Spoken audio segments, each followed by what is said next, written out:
Pues bueno, vamos a tocar en estos minutos algo importante bueno, finalmente es lo más importante, considero yo, en este sistema de justicia, partiendo de la última sentencia que todos conocemos por parte de Sompante Tepile, que, bueno, esta sentencia establece precisamente la inconvencionalidad de la aplicación de la prisión preventiva oficiosa y bueno, pues lo que establece el artículo 19 constitucional en su párrafo segundo, pues ya no se aplica de manera oficiosa. En donde, bueno, antes únicamente con el simple hecho que fuera un delito de los que estaban en el artículo o de los que están en el artículo 19 párrafo segundo, era suficiente para que tuviera la prisión. Sin embargo, a estas alturas ya no es procedente dicha circunstancia. Ahora se tiene que justificar por parte de la gente del Ministerio Público la necesidad de que la persona esté en prisión. Y bueno, esto parte de dos hipótesis. Me voy a regresar un poco para empezar a poner en contexto esta sesión. Y bueno, si ustedes recordarán, este procedimiento penal pues inicia precisamente en la agencia del Ministerio Público con una denuncia, una querella. Todo esto lo van a encontrar regulado ya en el artículo 212, 221 del Código Nacional de Procedimientos Penales, en donde, bueno, se da inicio a una investigación.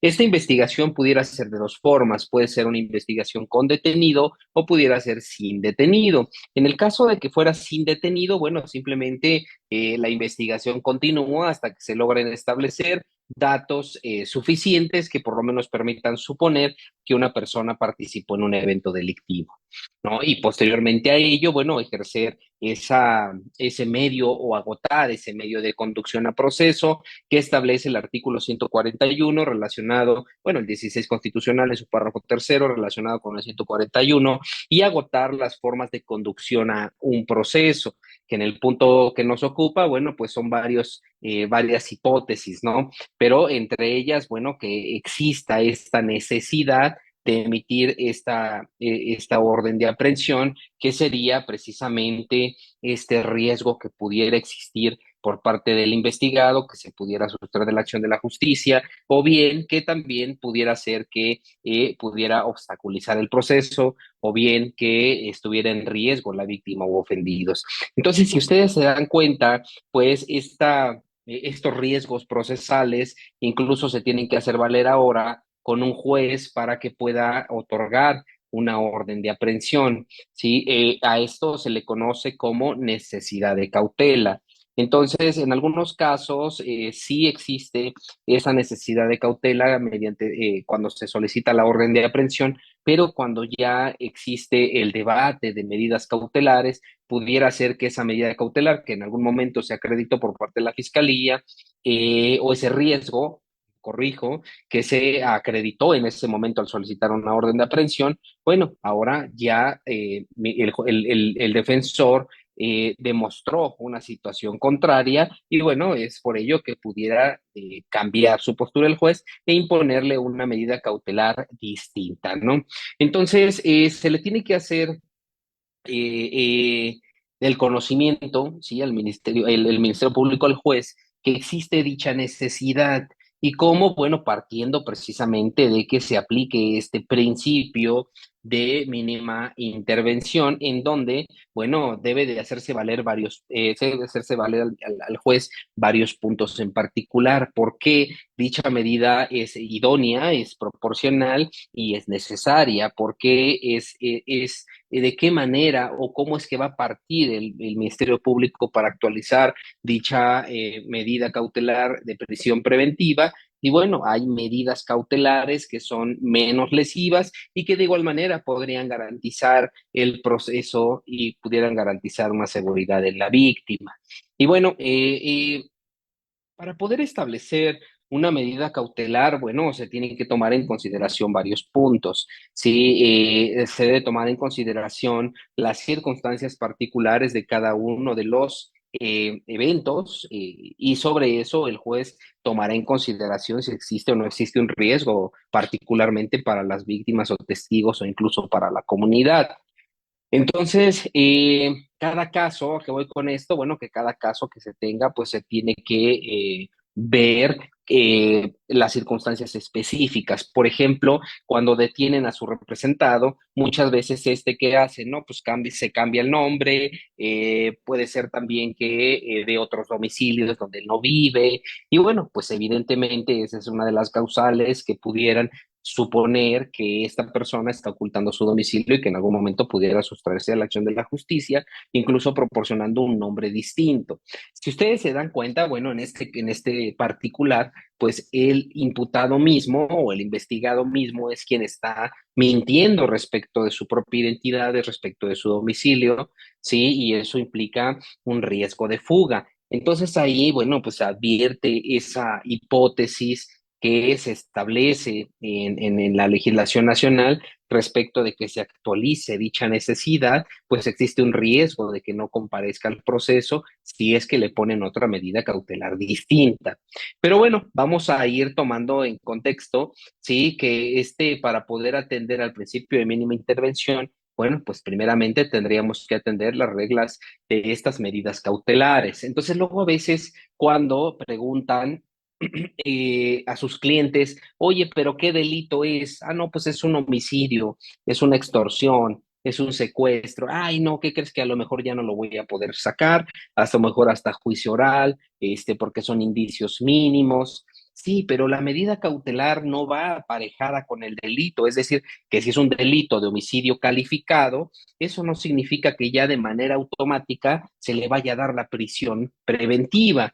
Por lo tanto, entonces, siempre se tiene que tomar en consideración la parte de esta cautela, ¿no? Es decir, que acrediten necesariamente que la persona tiene un arraigo. Entonces, para poder establecer estos riesgos procesales, sería importante primero situarnos en lo que nos refiere el artículo 153 del Código Nacional de Procedimientos Penales, en donde establece que las medidas cautelares serán impuestas mediante una resolución judicial, ¿sí? Y que serán impuestas por el término indispensable para asegurar, número uno, la presencia del investigado en un proceso, dos, garantizar la seguridad de la víctima testigo ofendido y también evitar la obstaculización del procedimiento.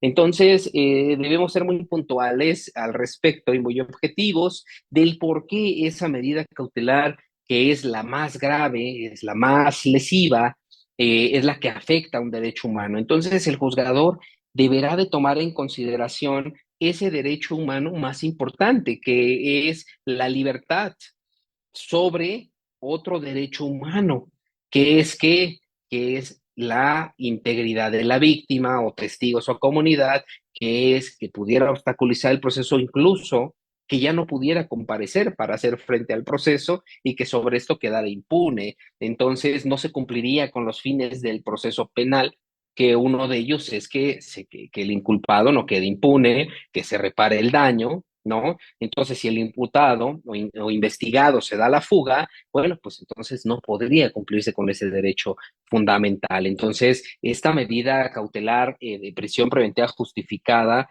pues sí suele ser la más lesiva, sí, pero como su nombre lo dice, se tiene que justificar esa necesidad de imposición de medida. Y esto lo tiene que garantizar y lo tiene que hacer valer y sostener el agente del Ministerio Público partiendo de las constancias que obran dentro de la carpeta de investigación, donde no haya lugar a duda que el investigado se va a sustraer de la acción de la justicia por varios factores, o que bien la víctima o testigos o comunidad se encuentra en riesgo. De igual manera, por varios factores que vamos a ir viendo más adelante. Si ustedes recuerdan, la audiencia inicial pues consta de diversas fases. Si tenemos nosotros un detenido, bueno, pues la primera fase va a ser el control de detención. Posteriormente va a ser la audiencia de formulación de imputación. Posteriormente va a declarar o no va a declarar el investigado. Y posteriormente que declare, se van a esgrimir argumentos vinculatorios por parte de la fiscalía y en ese momento va a tener oportunidad el investigado de que se le resuelva su situación jurídica, que decida si se le resuelve su situación jurídica en ese momento, en 72 horas o 144 horas. En el caso en el que se resuelva en 144 horas, de manera inmediata se tendrá que resolver la imposición de la medida cautelar. Y entonces, siempre lo comento, incluso hago un paréntesis para decirles que ya, incluso me atrevo a decir que ya en 15 días aproximadamente ya estará a la venta uno de mis manuales, y ya también les daré la noticia de un libro que escribí que se llama La Guía del Defensor, que precisamente es para todos ustedes defensores puedan atender, pues todos estos puntos finos que se viven en las audiencias, y que este libro pues va acompañado de un manual. Este manual se llama Manual de la Etapa Inicial, en donde precisamente les muestro en qué momentos oportunos si se lleva a cabo esta medida cautelar y de dónde va a partir ese debate de la medida cautelar. Entonces, regresando a esto, establece que en qué casos o en qué tiempo es que se va a debatir respecto de la medida cautelar. Bueno, pues puede ser que si solicita la duplicidad, en ese momento se va a debatir, pero bueno, si no solicita la duplicidad, pues posterior a la vinculación, si es que se vincula, va a ser que se solicite la medida cautelar. Ahora bien, por otro lado, bueno, vamos a imaginarnos que es un delito que los que están en el 19 constitucional, a lo mejor un delito de violación, a lo mejor un delito de extorsión, homicidio, secuestro, el que ustedes quieran de esos, de ese catálogo de delitos. Eh, Dos hipótesis. Si es alguno de esos delitos fue flagrante, pues ustedes, al analizar la teoría del caso, se van a dar cuenta que es poco probable a lo mejor que pudieran llevarse a su cliente con una no vinculación a proceso. Digo, si existe probabilidad, a lo mejor hay alguna situación por ahí que puedan ustedes debatir, eso no me queda ninguna duda, y que a lo mejor hay alguna violación a un derecho humano o lo que ustedes quieran. Pero, bueno, a lo mejor si Ministerio Público lleva a su cliente a una audiencia inicial después de la detención en flagrancia, eso significa que reúne los requisitos que establece el artículo 316 en su fracción tercera. Esto es que el Ministerio Público cuenta con indicios idóneos pertinentes y en su conjunto suficientes para lograr establecer la probabilidad de que su representado participó en ese evento. ¿Sí? Únicamente de manera probable. Por lo tanto, entonces existe una probabilidad muy alta de que lo vinculen a proceso. Entonces, ¿cuál va a ser su teoría del caso ustedes como defensores? A lo mejor la teoría del caso en ese momento no va a ser obtener una no vinculación, porque saben a lo mejor que como fue flagrante, como hay testigos presenciales, como hay infinidad de cosas, puede ser que en ese momento no se lo puedan llevar por una no vinculación. Pero que sí podríamos debatir la medida cautelar, ¿no? Entonces, en la medida cautelar pudiera ser que su representado pase todo el procedimiento, pero sin necesidad de que pise la prisión, ¿no? Que él únicamente esté en libertad con otras medidas distintas. Esta procedencia de las medidas cautelares también las van a encontrar establecidas en el artículo 154 del Código Nacional, en donde te dicen qué momentos se va a debatir, qué momentos procesales se va a debatir esta medida cautelar. Y bueno, también tenemos que la medida cautelar de prisión preventiva, pues es la más grave, es decir, hay 14 medidas cautelares y que la catorceava pues es la más lesiva para el investigado. Entonces es aquí donde entra este principio de proporcionalidad, de este principio de mínima intervención para hacerle valer al juez que no hay necesidad, es decir, que la prisión preventiva justificada en este particular no es necesaria. ¿Sí? Y entonces, para determinar la idoneidad y la proporcionalidad de la medida cautelar, se deberá o podrá tomar en consideración un análisis de la valoración de riesgo por parte del, bueno, del lugar especializado, ¿sí? En casos, por ejemplo, en donde Ciudad de México, a lo mejor que van a encontrar esta unidad que se encarga precisamente de hacer la valoración de riesgo y de manera muy objetiva, a lo mejor va a decir que no hay un riesgo de sustracción. ¿Por qué? Porque esta persona pues tiene su domicilio estable, porque esta persona tiene su trabajo estable, porque esta persona tiene pues su familia, sus hijos, es decir, tiene un arraigo que permite permanecer. y hacer frente al proceso, ¿no? Entonces, puede ser también que el juez tome en consideración esta valoración de riesgo y que ustedes pueden solicitarle a la gente del Ministerio Público que gire oficio al área correspondiente para que pueda realizar la valoración de riesgo del imputado. Y dijimos, nos regresamos un poco, que el artículo 153 del Código Nacional establece tres riesgos procesales, ¿sí? Y es lo que les van a debatir en la audiencia. Les van a debatir, uno, que el investigado se pueda sustraer; dos, que haya una obstaculización por parte del investigado; o incluso tres, que estén en riesgo las víctimas, testigos o la comunidad. Pero eso lo vamos a ir analizando un poquito más adelante.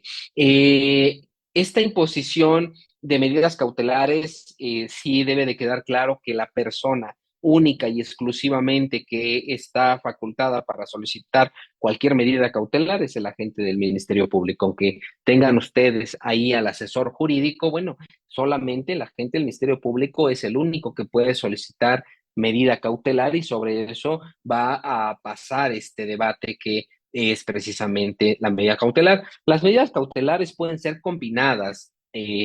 Vamos a dejar a un lado la prisión preventiva justificada, pero pueden combinar las medidas cautelares, como por ejemplo la presentación periódica combinada con una garantía económica, ¿no? Y combinada con una prohibición de acercarse a determinados lugares. Entonces, no existe como la obligación de que solamente se le imponga una medida, sino que también pudiera ser que estas medidas cautelares pudieran ser combinadas con otras medidas cautelares. Y bueno, tenemos entonces que analizar lo que establece el artículo 153, que son los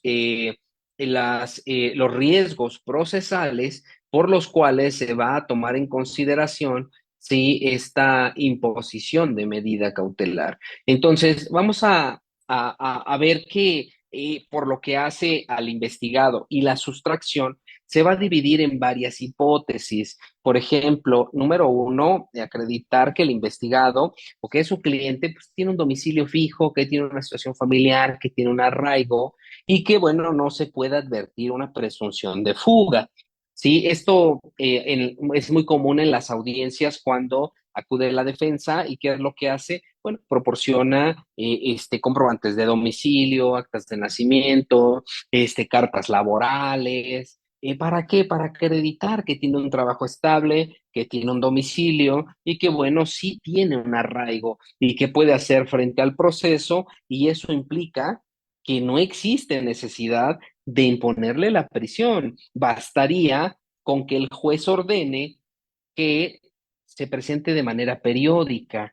Eso es hacer un análisis de este principio de mínima intervención de la imposición de las medidas cautelares. Es decir, no se debe de tomar en consideración la prisión preventiva justificada de un primer momento, sino se tiene que analizar cada una de las medidas cautelares, del por qué las 13 medidas cautelares adicionales no se resultarían suficientes, no resultarían idóneas ni proporcionales para que el investigado pueda comparecer a la audiencia y haga su vida normal bajo ciertos lineamientos.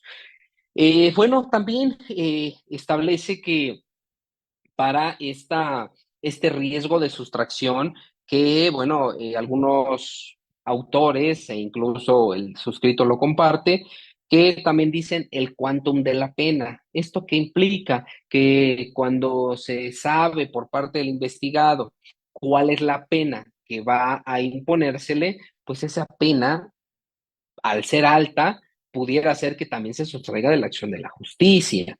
Por ejemplo, en un caso de un homicidio, bueno, las penas pudieran oscilar, por ejemplo, en el Estado de México o Ciudad de México, entre los 30 hasta los 70 años de prisión, ¿no? Tanto un homicidio como un feminicidio. Entonces, ¿qué dice el investigado? No, pues es que es un delito que ante la sociedad se le conoce como de alto impacto. Por lo tanto, entonces bastaría, aunque no fuesen abogados, aunque no conocieran las leyes, dirían, bueno, un secuestro o una extorsión, pues es un delito de alto impacto. Las penas por este delito pudieran ser altas. Por lo tanto, entonces, ¿Qué sucede? Puedo sustraerme de la acción de la justicia. Bueno, eso es lo que también una de las hipótesis que establece el apartado de la sustracción, que pudiera ser que en algún momento, sí, por la pena, pudiera sustraerse de la acción de la justicia al saber que es una pena alta, o por ejemplo, en los casos de concursos de delitos, cuando son dos o tres delitos que se han cometido, bueno, pues las penas, dependiendo qué tipo de concurso sea, pudieran generar una pena pues, alta y con esto mejor ya no comparecer a la audiencia. Entonces pudiera existir un riesgo de sustracción. Sin embargo, a lo que yo les decía es que algunos autores pues han establecido que eso es una violación a derechos humanos porque este quantum de la pena predispone que esa pena pues ya se le va a imponer y no es así. ¿Por qué? Porque atenta contra el principio de presunción de inocencia, porque todos tienen derecho, estos imputados, a gozar de ese principio de presunción de inocencia y que, bueno, esto nos dice que el hecho de que se tome en consideración el quantum de la pena pudiera violentar ese principio de presunción de inocencia. Sin embargo, bueno, esto es valorado de manera aislada. Sin embargo, en un conjunto con más datos, por ejemplo, vamos a imaginarnos que la persona cambió su nombre cuando lo detuvieron, su domicilio, dijo que era otra persona, incluso ahí con el juez dijo que vivía en tal lado y no es cierto. Entonces, eso acompañado del quantum de la pena, bueno, en un conjunto eslabonado, pudiera suponerse una sustracción de la acción de la justicia. ¿Sí? Y bueno, también pudiera ser que se le impusiera esta, o se advirtiera más bien una sustracción cuando, bueno, una persona haya realizado un desacato a una autoridad. Para poder cumplir con este apartado, que es el desacato ante una autoridad, bueno, se tienen que reunir los requisitos que establece el artículo 82 del Código Nacional de Procedimientos Penales, relacionado con el artículo 91 de la misma legislación, en donde establece los parámetros para realizar una citación y bueno, que esta persona no comparezca para que se pueda advertir como un desacato. Y bueno, estos artículos no dicen más que se le tiene que hacer llegar de manera personal al investigado un citatorio. No sé si ustedes han visto con sus clientes que de pronto llega un policía de investigación o incluso Ministerio Público o Policía Municipal y les entrega un citatorio a sus clientes, ¿no? Y bueno, pues ya cuando les entrega el citatorio, sus clientes se comunican con ustedes y, oye, que tengo que presentarme al Ministerio Público. ¿Qué es lo que les recomiendan ustedes a sus clientes?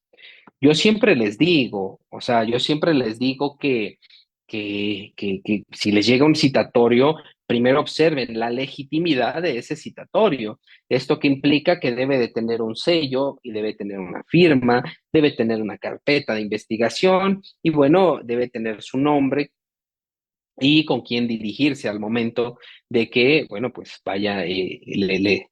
vayan ustedes a comparecer en la fecha y hora que les está diciendo.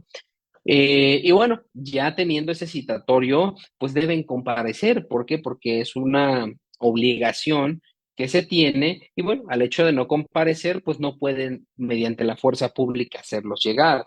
Sin embargo, pudiera ser una situación de un desacato y esto que implica pudiera generarles un problema en un futuro. ¿Por qué? Porque no quisieron de manera voluntaria comparecer ante una autoridad judicial siendo precisamente notificados de manera personal. Bueno, judicial o ministerial, cual sea el caso en el que estén pasando.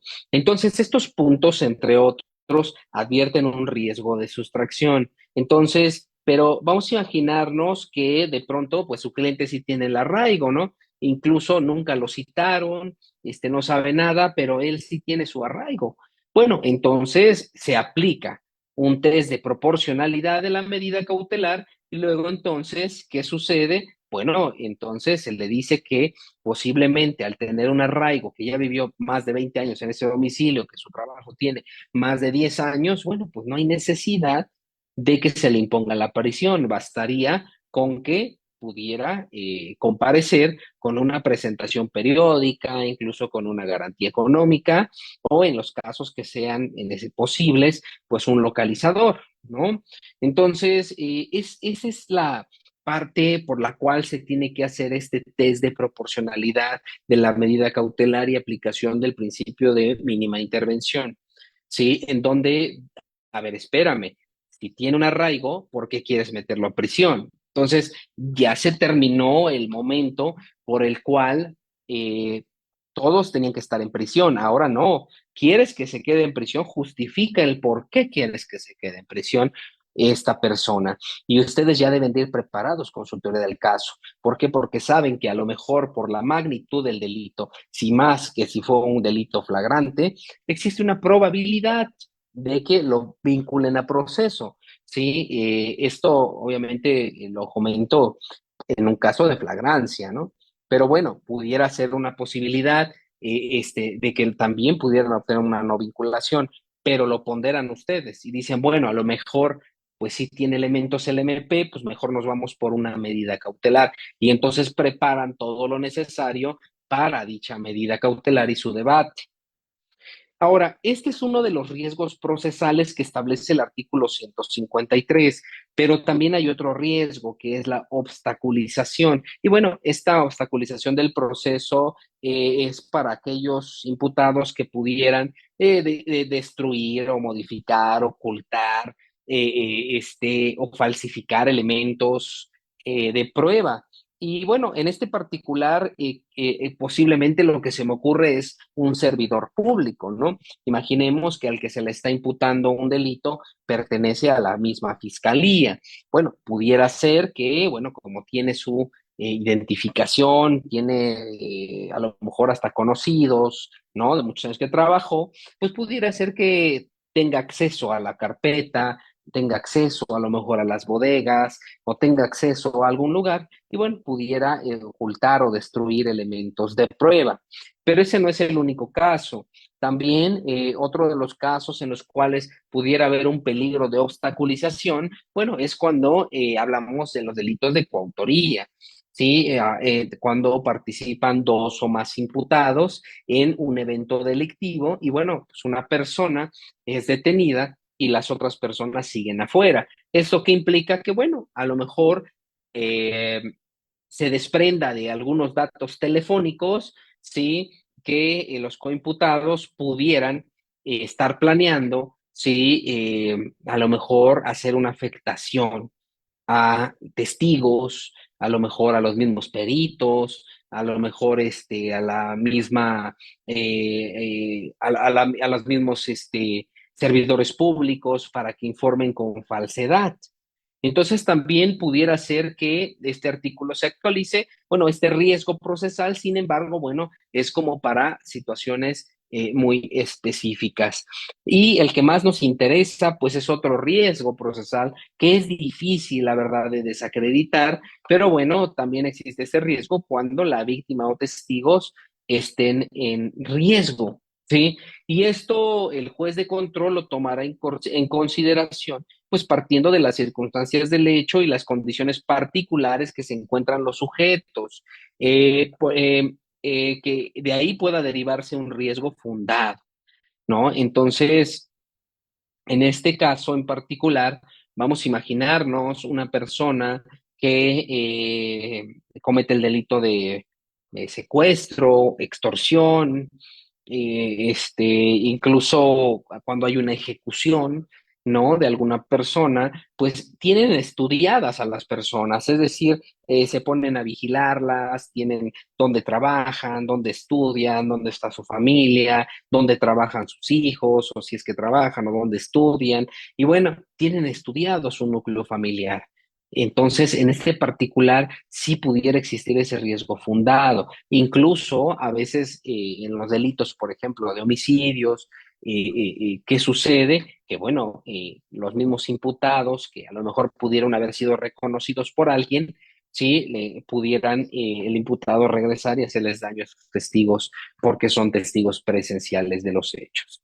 Entonces, vean cómo ya estamos desarrollando estos tres riesgos procesales que son para la imposición de la medida cautelar, pero no en todos casos se pudiera aplicar el principio de mínima intervención, partiendo precisamente de que existiera un riesgo latente de sustracción o incluso un riesgo de víctimas u ofendidos.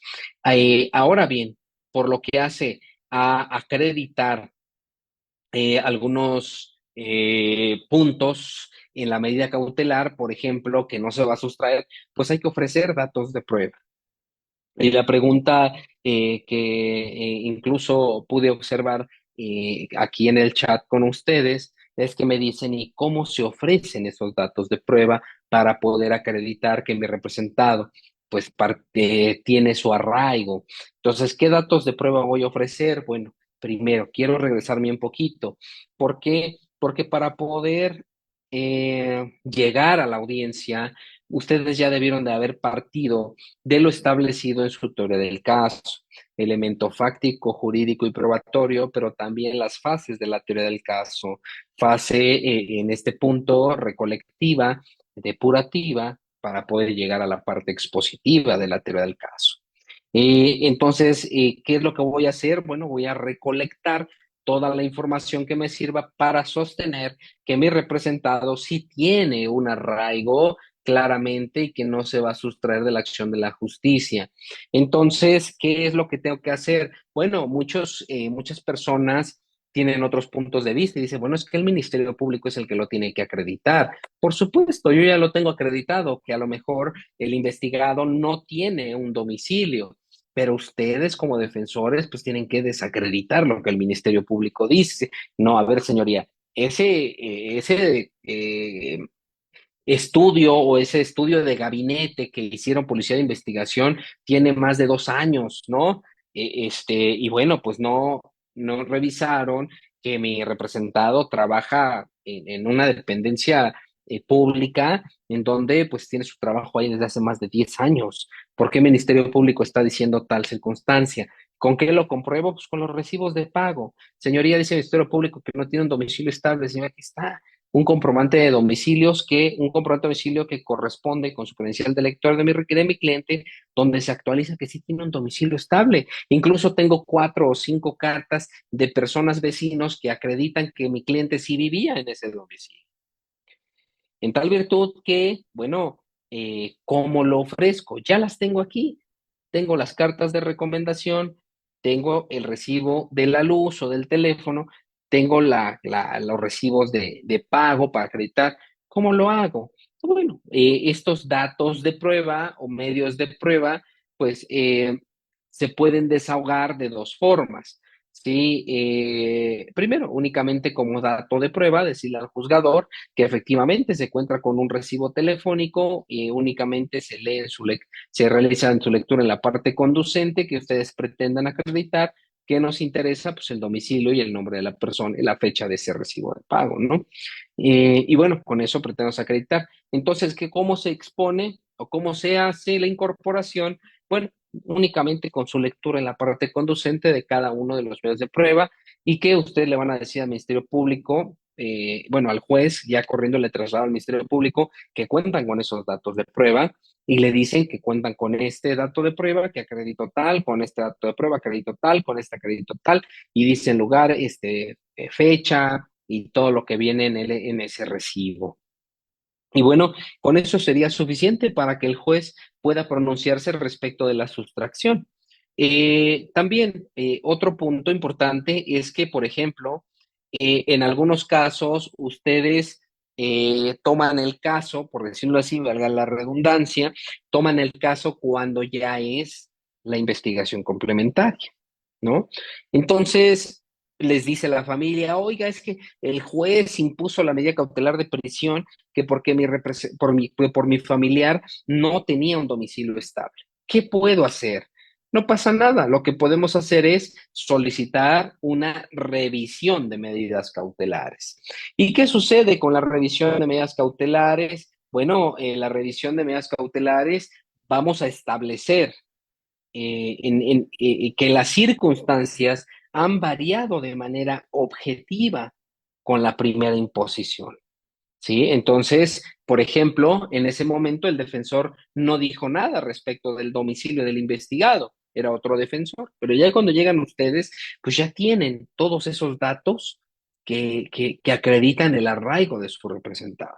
Por lo tanto, entonces, señoría, solicito que se realice, sí, que este cambio de medida cautelar, que se aplique el principio de mínima intervención, toda vez que mi representado si tiene un domicilio estable, lo cual acredito con el comprobante de domicilio número tal, emitido por tal, sí, el cual sea que desprende el domicilio, es que también se encuentra eslabonado con el recibo de pago de mi representado o 5 recibos de pago, uno del 2015, del 2016, del 2010, para acreditar cuántos años ha trabajado. Y es decir, señoría, sí tiene un arraigo. ¿Por qué han variado las condiciones de manera objetiva? Porque el Ministerio Público la vez pasada expuso que no tenía un arraigo y el juez vinculó e impuso la medida cautelar partiendo que no tenía un arraigo. Han variado las condiciones particulares y muy específicas. ¿Por qué? Porque estoy demostrando que sí hay un arraigo. Por lo tanto, entonces solicito que se le imponga la medida cautelar menos lesiva, que es la presentación periódica, incluso una garantía económica. Pero bueno, estamos hablando de lo que establece el riesgo de sustracción, pero también quiero comentarles que cuando hay un riesgo de la víctima, pues la modificación o el debate o la pelea de la medida cautelar es un poco más complicada, ¿sí? ¿Por qué? Porque cuando se advierte que los testigos, las víctimas, están en riesgo, entonces pues no podrán realizar pues un cambio de medida cautelar. Entonces, sobre este particular, que es este riesgo fundado, que la víctima pudiera estar en ese riesgo, pues difícilmente van a poder realizar esa modificación de la medida cautelar. Y bueno, entonces estos 3 riesgos procesales, sí, se encuentran establecidos, uno, en el artículo 168, dos, 169, tres, 170 del Código Nacional de Procedimientos Penales, y que la imposición de la medida cautelar deberá ser necesaria. ¿Por qué necesaria? Porque puede poner en riesgo otro bien jurídico tutelado, que es la idónea. ¿Por qué? Porque no hay compatibilidad con otras medidas cautelares y debe de ser proporcional. ¿Por qué? Porque partiendo de las circunstancias específicas de los hechos, es proporcional para salvaguardar la integridad de otra persona, lo que, por ejemplo, si existiera un riesgo hacia las víctimas o testigos, bueno, una presentación periódica no es compatible con el riesgo. Es decir, si la persona se presenta de manera periódica al juzgado, eso no reduce el riesgo ni contrarresta el riesgo que pudieran tener las víctimas. Por eso es incompatible. Por lo que hace, por ejemplo, a la exhibición de una garantía económica, bueno, también es incompatible. ¿Por qué? Porque eso no garantiza que el riesgo de las víctimas vaya a disminuir. Embargo de bienes tampoco es procedente. Inmovilización de cuentas es incompatible. Prohibición de salir del territorio tampoco. Sometimiento al cuidado y vigilancia de una persona o una institución determinada o internamiento en una institución determinada, bueno, pues ahí hablamos, incluso pudiera ser de una situación que presentara por una adicción, ¿no? Cuidado o vigilancia de una persona, no es incompatible. Prohibición de concurrir o acercarse a lugares, en este particular pudiera ser que sí se adapte. Sin embargo, si ustedes observan la prohibición de acercarse a alguien, puede decir, te prohíbo que te acerques a los testigos y les hagas daño. Pues es enunciativo, pero no está en manos del juzgador obligarlo a que no se acerque. Es decir, sabiendo que hay un testigo presencial de los hechos, que es el único testigo que hay, pues esta persona pudiera saber esa circunstancia y ocasionarle un daño a este. Y con el simple hecho de decirle que no se acerque, pues resultaría no, no la persona está en su determinación y él tomaría la decisión si se acerca o no. Separación del domicilio también es incompatible, suspensión del cargo, suspensión de un ejercicio, colocación de electrónicos es incompatible, el resguardo de su propio domicilio, pues en este particular también es incompatible porque en cualquier momento podría él salir y ocasionar daño. Es decir, el riesgo está latente y por lo tanto entonces la medida cautelar es proporcional, es idónea y es necesaria. Realizamos en este particular un test de proporcionalidad y ustedes se dan cuenta que ninguna de las medidas cautelares que les acabo de decir resultan compatibles para disminuir el riesgo que se encuentran las víctimas. Puede ser que uno de los tres riesgos se actualice, no necesariamente los tres, pero con eso es suficiente. Entonces, en estos puntos sobre este particular, no se podría tomar en consideración el principio de mínima intervención, puesto que está en riesgo un bien jurídico que es la vida y se tiene que ponderar respecto de la libertad. Y por lo tanto, tomando en consideración las circunstancias específicas del hecho y los sujetos que participaron, no podría poner en riesgo la vida de una persona, dejando en libertad a la persona que en grado de probabilidad participó en ese evento delictivo. Y es así como se establece ese principio de mínima intervención, dependiendo del caso en concreto. Por ejemplo, vamos a imaginarnos un delito, por ejemplo, un fraude, ¿no? Un fraude, no sé, ustedes pongan la cantidad que quieran, ¿no? Bueno, hablamos de un fraude, ¿cómo se actualizaría un riesgo para la víctima, por ejemplo, ¿no? O en un fraude, ¿cómo se obstaculizaría el proceso? O un fraude, ¿cómo sería posible que se sustraiga? Es decir, si el fraude fue de 50,000 pesos, por decirlo así, el investigado va a dejar su casa, va a dejar su trabajo, va a dejar su vida, sus hijos, por esos 50,000 pesos de fraude. Evidentemente aquí no hay una necesidad de imponer una prisión. Aquí se tiene que atender al principio de mínima intervención. ¿Por qué? Porque las circunstancias específicas del hecho y las personas, ¿sí?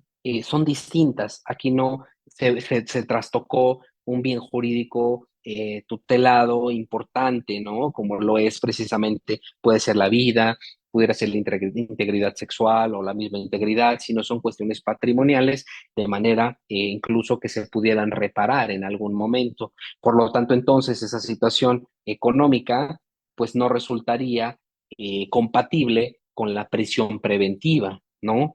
¿Por qué? Porque pues 50,000 pesos en este particular, pues no podría dejar su casa, no puede dejar sus bienes, su familia, su trabajo, su estabilidad, porque pues si tiene un arraigo. Por ejemplo, la víctima, pues ¿qué víctima estaría en riesgo? ¿Qué riesgo correría? Por lo tanto, entonces aquí sí se aplica el test de proporcionalidad y el principio de mínima intervención. Pero quise tocarlo al revés con delitos, ¿sí? Que están considerados en el 19 constitucional, el párrafo segundo y el 167, para que ustedes pudieran observar de qué manera se realiza este test de proporcionalidad. Pero bueno, aquí en el chat estoy viendo algunas preguntas. Bueno, de hecho ya la contesté, que era cómo se ofrecen estos datos de prueba en las medidas cautelares, que bueno, también ya lo he manifestado. Y bueno, pues yo creo que ya el tiempo se nos acabó, ya ahorita ya se nos pasó rápido, pero bueno, como bien lo dice la maestra Monse, pueden ustedes visitar mis redes sociales, van a encontrarme como abogado Eric Mejía en el Twitter, Instagram, en el YouTube, en Facebook, también en TikTok. Por ahí den un like, suscríbanse a las redes y también estén atentos a los cursos y capacitaciones que damos cada 8 días, ¿sí? Todos los sábados doy cursos presenciales y virtuales. El curso que se viene, pues es el curso de la etapa de juicio oral a la mañana y en la tarde tenemos delitos en particular. Sí, y estos cursos tienen una duración de 3 horas, son 4 sábados, pueden tomarlos virtuales o presenciales como quieran, o también pueden inscribirse a la maestría, ¿no? Tenemos la maestría en juicios orales, donde pues hay muchos docentes que la mayoría son jueces de control, son tanto de la Ciudad de México como el Estado de México, abogados postulantes y también servidores públicos. Pues agradezco infinitamente su atención, si no hay ninguna otra pregunta, pues les agradezco muchísimo. No olviden compartir, no olviden suscribirse, ¿sí? Y sobre todo, les mando un fuerte abrazo a todos y cada uno de ustedes. Maestra Monse, muchas gracias. Gracias al sistema penal acusatorio. Gracias al maestro Eric. Que estén muy bien, que tengan excelentes noches. Hasta pronto.